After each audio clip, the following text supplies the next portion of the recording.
बिस्मिल्लाहिर्रहमानिर्रहीम। अस्सलाम वालेकुम नादरीन, आप यूट्यूब चैनल देख रहे हैं। मैं इमरान खान हूँ। नादरीन, सबसे पहले महमूद अचकज़ई साहब को अपोजिशन लीडर मुकर्रर कर दिया गया, उनका नोटिफिकेशन जारी कर दिया गया है। ये अगस्त में इमरान खान साहब ने कहा था कि ये काम किया जाए, लेकिन इमरान खान जो भी कहे पाकिस्तान का निज़ाम उससे खौफज़दा हो जाता है। एक ज़िद पकड़ी हुई है पाकिस्तान की मिलिट्री एस्टेब्लिशमेंट ने कि जो इमरान खान चाहता है वो हम होने नहीं देंगे। अल्टीमेटली होता वही है। इमरान खान ने कहा था मैं इलेक्शन जीतूंगा, उसने जीत कर दिखा दिया। इमरान खान ने कहा था कि तुम मुझे डरा हुआ नहीं देख पाओगे, उसने वो भी दिखाया। इमरान खान ने कहा था कि तुम मुझे शिकस्त नहीं दे पाओगे, वो शिकस्त नहीं खाई उसने। इमरान खान ने कहा था कि सुहेल अफरीदी को वज़ीर आला बनाना है। DGISPR आकर पेशावर के अंदर काफ़ी रोला शोला डाल के गए, लेकिन बन गया सुहेल अफरीदी वज़ीर आला। फिर इमरान खान ने कहा कि अचकज़ई को अपोजिशन लीडर बनाना पड़ेगा। अब उन्हें बनाना पड़ रहा है, सारा कुछ करके देख लेते हैं, लेकिन अल्टीमेटली इमरान खान की बात माननी पड़ती है। और ये एक अवामी लीडर की ताकत होती है, ये उसका खुद पर और अपने लोगों पर भरोसा होता है। बहरहाल महमूद अचकज़ई साहब के सामने बहुत बड़े बड़े अहदाफ हैं, बहुत सारे काम हैं जो उन्हें करने पड़ेंगे। ख़ास तौर पे खारजी महाज के ऊपर पाकिस्तान ने जिस तरीके से एक चापलूसी का मुजाहरा किया है और अपने उसूली मौक़िफ़ जितने भी थे उन सबको छोड़ दिया है, और एक ऐसी स्टेट के तौर पे पाकिस्तान एक्ट कर रहा है आलमी सतह पे जो दूसरी स्टेट की प्रॉक्सी के तौर पे सामने आ रही है। मिसाल के तौर पे आप देखें ना कि अमेरिकन जो कहते हैं पाकिस्तानी कहते हैं जी बिल्कुल लब्बैक, जैसे आप कहें वैसे ही ठीक है। बल्कि बाद में जो खुफिया मालूमात मंजरेआम पे आती हैं, या डोनाल्ड ट्रंप जब पोल खोलते हैं, या मार्को रूबियो जब पोल खोलते हैं, तो पता चलता है कि फील्ड मार्शल ने और शहबाज शरीफ ने किस लेवल पे पाकिस्तानी मौक़िफ़ को लचक में नहीं लेकर आए, बल्कि बिल्कुल यू टर्न ही ले लिया पाकिस्तान के कौमी मौक़िफ़ के ऊपर, और पाकिस्तानी कौम को बताया भी नहीं, और यहाँ पे मौलवियों को मिलकर इस्लाम का मंजन बेच देते हैं। तो ये अब सारी चीज़ें जो हैं वो कौमी असम्बली में रखनी पड़ेगी। बहुत सारे और मामला हैं वो भी, लेकिन एक बड़ी डेवलपमेंट है सुहेल अफरीदी से। मैंने पिछले वीलॉग में मैंने भी रिक्वेस्ट की थी, और लोग भी कह रहे थे कि इन्हें मुतासरीन तीरा के पास जाना चाहिए। वादी तीरा के लोगों के साथ बहुत ज्यादती हो रही है, उधर बर्फबारी हो रही है, बंद कमरों के फैसलों ने उनको तबाह बर्बाद कर दिया। वो अपने इलाके छोड़ने पर मजबूर हैं। वहां पे एक ऑपरेशन की बार बार अनाउंसमेंट की जा रही है, जितनी आबादियां हैं उन सबको खाली करवाया जा रहा है, और ये जबरदस्ती करवाया जा रहा है। खैबर पख्तूनख्वा की हुकूमत ये नहीं चाहती। अब मैं आपको बताता हूँ कि सुहेल अफरीदी साहब को पहले बताया कि जी मौसम खराब है, आप वहां नहीं जा सकते, और आपने नहीं जाना, हेलीकॉप्टर नहीं जा सकता। फिर सुहेल अफरीदी साहब ने जनाब गाड़ियों पे जाने का फैसला किया। ये पेशावर से अपना काफिला लेकर निकले, और बिलाखिर ये अपनी जान को खतरे में डाल गए। वो जान बहुत खतरे में है, और ये वादी तीरा का इलाका है। यहाँ पे आपको पता है अच्छे और बुरे हर तरह के तालिबान फिरते हैं, तो सुहेल अफरीदी की जान खतरे में। इसके बावजूद वो गए, उन्होंने कहा जी बंदूक का मुकाबला बंदूक से किया जाता है, ये यहाँ की रवायत है। लेकिन इस वक्त यहाँ एक तरफ से बंदूक है तो दूसरी तरफ जबान, जिस पर एक फरियाद है। मैंने अपनी कौम के बच्चों के हाथों में बंदूक की जगह कलम देने का वादा किया है। हम अमन चाहते हैं, जंग नहीं चाहते। ये सुहेल अफरीदी ने वादी तीरा में खिताब किया है। ये कुछ मनाजर मैं देख रहा हूं, यानी बर्फबारी हो रही है, क्या बेचारों के लोगों के हालात हैं, और लोग बैठे हुए हैं बेयारो मददगार। फिर सुहेल अफरीदी ने कहा जिन गाड़ियों को टोकन नहीं मिले, इनको अभी टोकन जारी करके मेरे काफिले के पीछे रवाना किया जाए। ये मुल्क हमारा है, किसी के बाप की जागीर नहीं है। अब मामला यह है कि ये लोग अपना इलाका छोड़ रहे हैं, वहाँ ऑपरेशन हो रहा है, और सुहेल अफरीदी साहब बतौर वज़ीर आला मजबूर हैं कि जैसा वहाँ पे मिलिट्री एस्टेब्लिशमेंट चाहती है ऑपरेशन करना, वो ऑपरेशन करे। सुहेल अफरीदी सिर्फ इस वक्त अपने लोगों के साथ खड़ा ही हो सकता है, लेकिन ताकत है नहीं उसके पास, वफाकी हुकूमत भी नहीं है इनके पास। इमरान खान की वफाकी हुकूमत बनी थी, लेकिन छीन ली, शहबाज शरीफ को दे दी, और अब सूबाई हुकूमत के बाद ये इख्तियार और ये ताकत और वो बंदूक तो नहीं है, तो फौज ज़बरदस्ती वहाँ पे ऑपरेशन कर रही है बकौल सूबाई हुकूमत के। और सुहेल अफरीदी के पास इसके अलावा कोई और चारा नहीं है कि वो अपने लोगों के अंदर जाए, उनको वहाँ से निकाले। तो तीरा के मुतासरीन के साथ उनकी कुछ वीडियोज़ भी आई हैं सुहेल अफरीदी की, और धुंध की वजह से, ख़राब मौसम की वजह से कहा गया कि जी आप नहीं जा सकते, लेकिन वो तीरा के इलाकों में मौजूद रहे सारा दिन, और उन्होंने वहाँ लोगों से मुलाकातें भी की। लोगों ने कहा जी हमें टोकन ही नहीं दे रहे, हमें यहाँ से निकलने नहीं दे रहे। तो सूरत हाल जो है वो बहुत बहुत अजीब है। कुछ लोग इसमें ये कह रहे हैं सुहेल अफरीदी को, जो मुखालिफिन है, कि आप इस ऑपरेशन की खामोश हमायत कर रहे हैं। वो ये कह रहे हैं जनाब कि आप, ये तो एक तरह की खामोश हमायत है कि आप इस पर आवाज़ नहीं उठा रहे। दूसरी तरफ सुहेल अफरीदी ऑपरेशन के खिलाफ आवाज़ तो उठा रहे हैं, लेकिन ताकत से उसको रोक नहीं पाएंगे। अब मेरे ख्याल में क्योंकि वादी तीरा में इनके अपने पॉलिटिकल स्टेक्स भी हैं, तो सुहेल अफरीदी को इससे ज़्यादा कुछ करना पड़ेगा, यानी उन्हें कोई एहतजाज ऐलान करना पड़ेगा, सूबाई असम्बली के अंदर इसके ऊपर बहस करनी पड़ेगी, कौमी असम्बली में और सेनेट में इस मसले को उठाना पड़ेगा, इसके लिए रैलियां निकालनी पड़ेगी, लोगों को अंगेज करना पड़ेगा। ये कुछ ना कुछ जो है वो सुहेल अफरीदी साहब को अब करना पड़ेगा, और क्योंकि देखें इन्होंने बड़ा सख्त एक मौक़िफ़ लिया था इमरान खान साहब ने और सुहेल अफरीदी साहब ने। नाज़रीन, शाह महमूद कुरैशी साहब का एक स्टेटमेंट है, या मैं आपके सामने रख देता हूँ, वो ज़रूरी है और इम्पॉर्टेंट है। शाह महमूद कुरैशी साहब ने यह कहा कि मुज़ाहमत के बाद मफामत ही होती है, लेकिन मुज़ाहमत तो देखें अभी इस वक्त इमरान खान साहब की पॉलिसी है। उन्होंने कहा कि मुज़ाहमत के बाद मफामत ही होती है, गुफ्तगू से ही मुल्क आगे बढ़ सकता है। अदालत में पेशी के मौके पर वो मीडिया से बात कर रहे थे। उन्होंने कहा कि इमरान खान साहब ने मुज़ाकरात का इख्तियार महमूद खान अचकज़ई साहब को दिया है, वो बेहतर फैसला कर सकते हैं कि क्या करना है। हम लोग तो जेल में यहाँ पे अंदर बंद बैठे हैं, यहाँ पे मालूमात भी पूरी नहीं मिलती। फिर उन्होंने कहा कि फवाद चौधरी हमारे साथ एक पार्टी में रहे हैं, मैं अस्पताल में था तो वो इयादत के लिए आ गए, अब घर आए मेहमान को मैं ये तो नहीं कह सकता कि क्यों मिलने आए हो।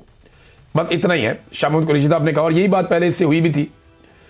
और साथ ही उन्होंने कहा कि पाकिस्तान ने अफगानिस्तान की बहुत मदद की है, हमारा अफगानिस्तान से जायज़ मुतालबा है कि इनकी सरजमीन हमारे खिलाफ इस्तेमाल ना हो, अमन चाहते हैं और अफगानिस्तान को हमारा साथ देना चाहिए। अब नाज़रीन, ये शाह महमूद कुरैशी साहब की बातचीत है, लेकिन मुज़ाकरात के हवाले से देखें, फवाद चौधरी बार बार कहते हैं कि अडियाला जेल के मकीन से अगर आपकी बातचीत नहीं हो रही तो आप चले जाएं कोट लखपत जेल में। अब कोट लखपत जेल का जो सबसे बड़ा ओहदेदार है वाइस चेयरमैन पार्टी का शाह महमूद कुरैशी, वो ये कहते हैं कि नहीं, ये इमरान खान साहब ने इख्तियार दिया और मैं इमरान खान साहब के साथ खड़ा हूँ, ये भी उन्होंने कहा और बार बार कहा। तो महमूद खान अचकज़ई साहब के कोर्ट में बॉल है कि वो अब इस मामले को किस तरफ लेकर जाते हैं। नाज़रीन, इमरान खान साहब को कैद तन्हाई में रखा हुआ है, उनसे तो आपको पता है कि मुलाकातें हो नहीं रही, तो कोई वहाँ से तो इन्फॉर्मेशन आ नहीं रही। लेकिन एक इन्फॉर्मेशन मेरे पास आज से चंद दिन पहले आई थी, अब कुछ छोटी छोटी चीज़ें उसके साथ डॉट कनेक्ट हो रहे हैं, तो मैं उसको इन्फॉर्मेशन को रिवील कर देता हूँ। हुकूमत ने, और हुकूमत जब मैं कहता हूँ तो आप ये एस्टेब्लिशमेंट और हुकूमत का गठजोड़ आप समझें, इन्होंने कुछ ऑडियोज के ऊपर काम करना शुरू किया था इससे कुछ अर्सा पहले, और उसमें कुछ टेक्निकल लोगों को शामिल किया गया था और खिदमात ली गई थी और कुछ पैसा वैसा भी खर्चा गया था, कुछ सॉफ्टवेयर हैं, कुछ दूसरी चीज़ें हैं। तो इसमें आर्टिफिशियल इंटेलिजेंस में कुछ एडिटिंग ऐप्स भी हैं साथ में, जो ऑडियोज़ को एडिट करती हैं और मुख्तलिफ पोर्शंस को जोड़ती हैं और एक वो बनाती हैं। पहले इससे ये काम करते रहे माजी में, इन्होंने ये काम किया था। जो जज थे, जो डैम बनाने वाले जज थे, जो डैम बनाने में बहुत मशहूर हो गए, साकिब निसार साहब, उनकी भी एक ऑडियो को आर्टिफिशियल करके बना दिया था। कुछ और लोगों की ऑडियोज़ को भी किया था, इमरान खान की भी किया था, लेकिन वो इतना कोई कामयाब नहीं हुआ था। तो अब उससे बेहतर सॉफ्टवेयर और बेहतर आर्टिफिशियल इंटेलिजेंस के जरिए से इन्होंने कोई गेम डाली और कुछ ऑडियोज़ तैयार किए हैं इमरान खान साहब की मुबैना तौर पर। अच्छा, ये जो ऑडियोज़ है ना, ये ऑडियोज़ अभी भी इस काबिल नहीं है कि इन्हें पब्लिक किया जाए। मैंने पूछा, मैंने कहा पब्लिक क्यों नहीं की, फिर ऑडियोज़ अगर बना ली हैं और बड़ी शानदार ऑडियोज़ है इमरान खान की, तो पब्लिक क्यों नहीं करते। उन्होंने कहा जी ये पकड़ी जाएगी, क्योंकि पाकिस्तान तहरीक इंसाफ के लोग जो है वो एक्सपर्ट हैं इस काम में और वो बहुत अच्छी तरह जानते हैं सॉफ्टवेयर्स को, आर्टिफिशियल इंटेलिजेंस को, तो वो पकड़ देंगे इसको। तो इसको अभी और वो उसके ऊपर काम कर रहे हैं।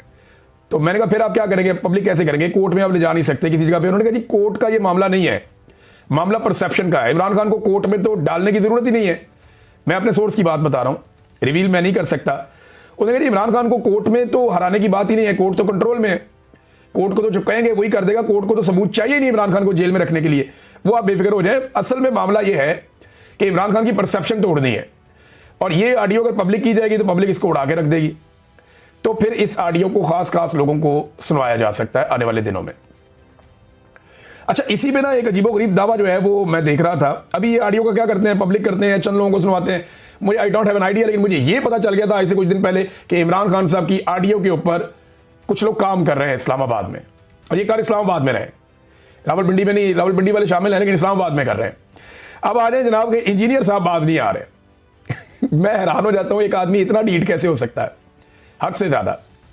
इंजीनियर साहब को अल्लाह ताला ने इज्जत दी थी, अल्लाह ताला ने उन्हें एक लोगों में एक पहचान दे दी और एक ख़ास हवाले से दे दी, लेकिन इंजीनियर साहब दिन रात कोशिश कर रहे हैं कि जिस शाख पे वो बैठे उसको। मैंने पैगाम भी भेजा, कुछ और दोस्तों ने भी इंजीनियर साहब को कहा कि ये ना करें आप, इंजीनियर साहब अब फंस जाएंगे।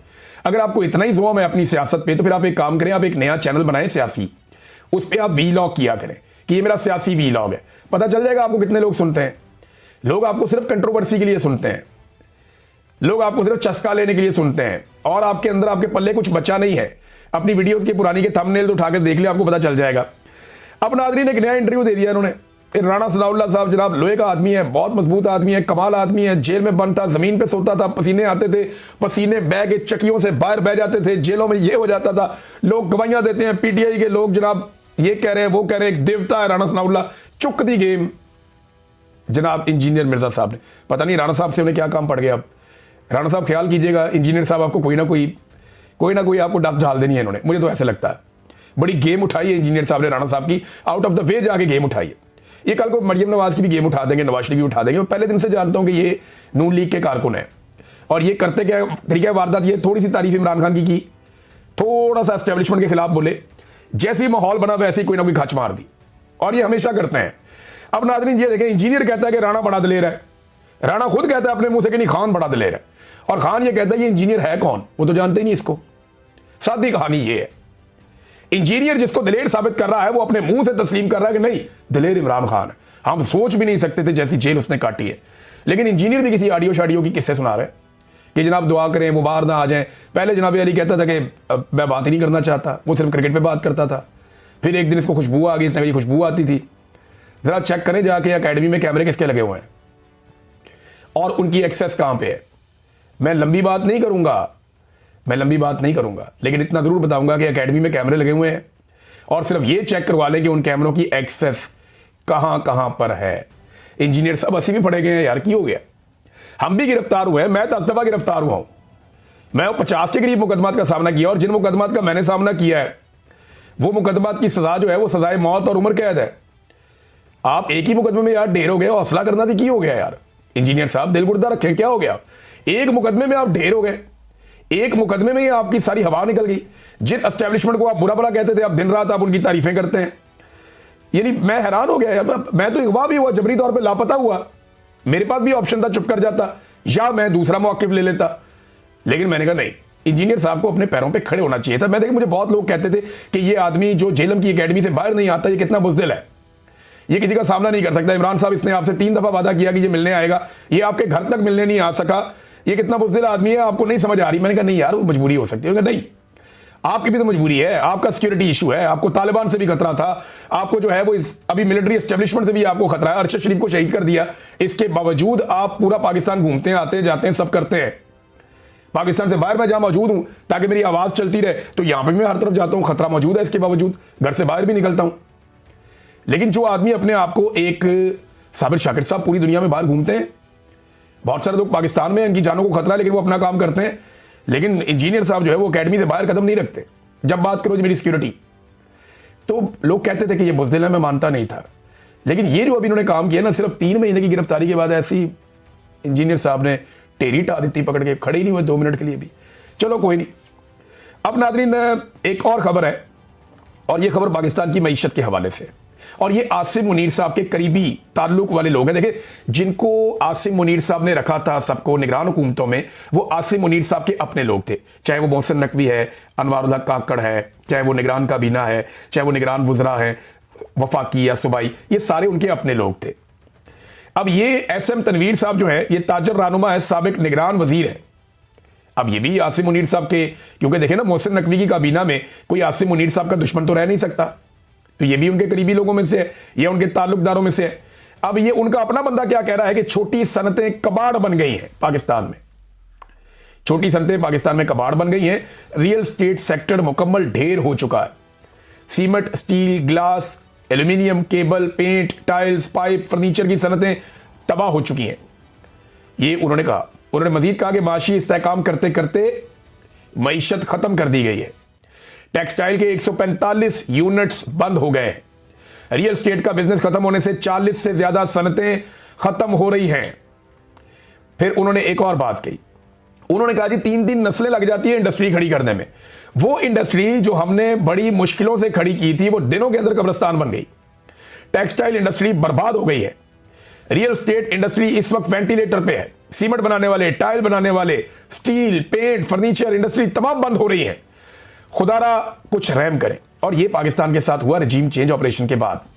अच्छा, वो शहबाज शरीफ जो हमेशा एक बात कहता था कि पेट्रोल 70 रुपए लीटर का बेचूंगा, शहबाज शरीफ ये कहता था कि इमरान खान की हुकूमत गिरा दें, मैं आकर पेट्रोल 70 रुपए लीटर बेचूंगा। यह शहबाज शरीफ का दावा था कि इमरान खान 70 रुपए लीटर का पेट्रोल क्यों नहीं बेचता, उसे बेचना चाहिए 70 रुपए लीटर का पेट्रोल। यह शहबाज शरीफ दावा करता था, बार बार कहता था।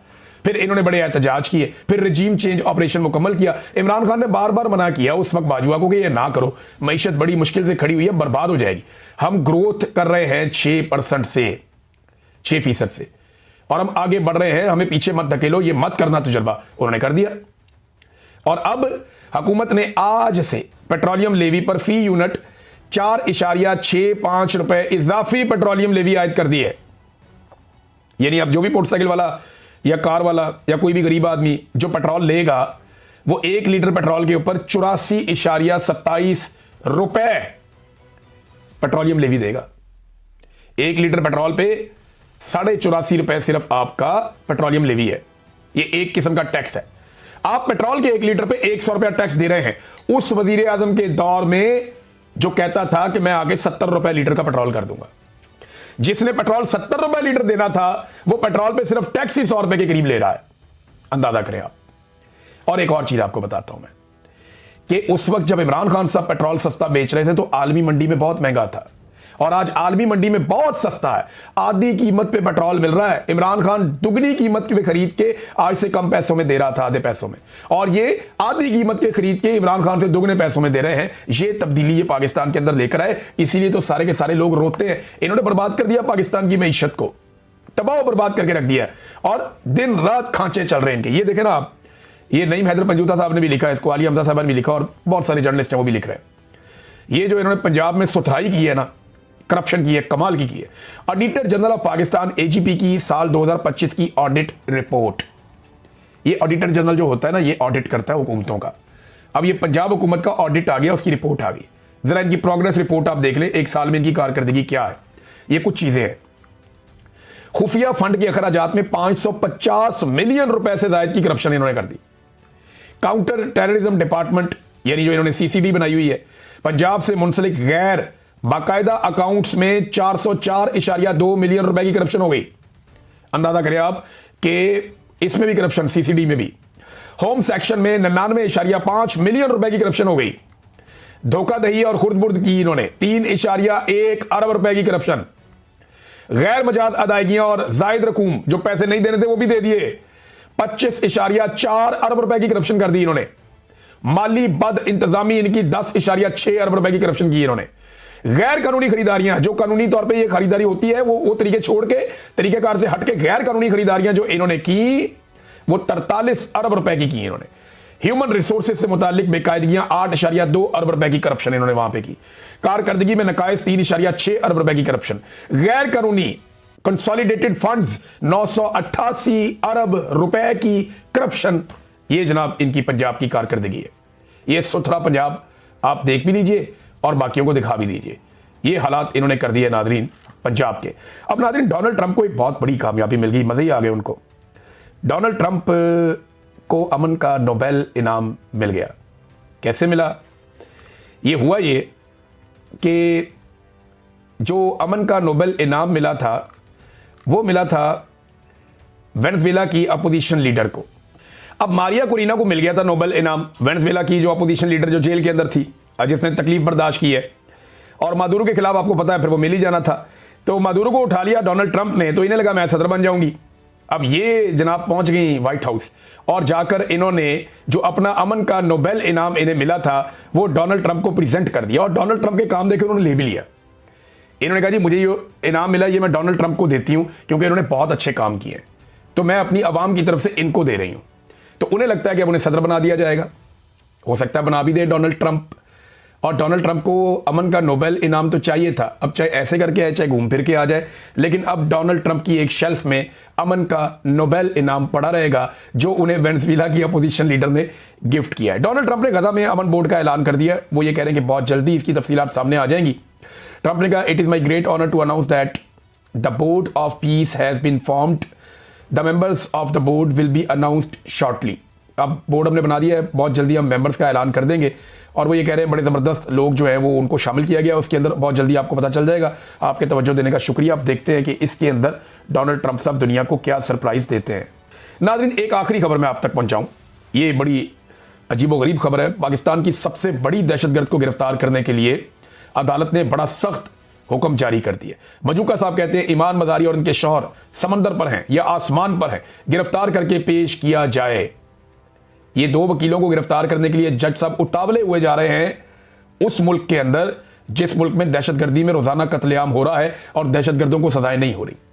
DGISPR जब अपनी प्रेस कॉन्फ्रेंस में किसी को टारगेट करेंगे तो फिर पूरा निज़ाम ऐसे ही उस रास्ते पे चलेगा जो वो चाहेंगे। यही पाकिस्तान की हकीकत है। अब तक के लिए इतनी, अपना ख्याल रखिएगा, अपने इस चैनल का भी अल्लाह हाफ़िज़।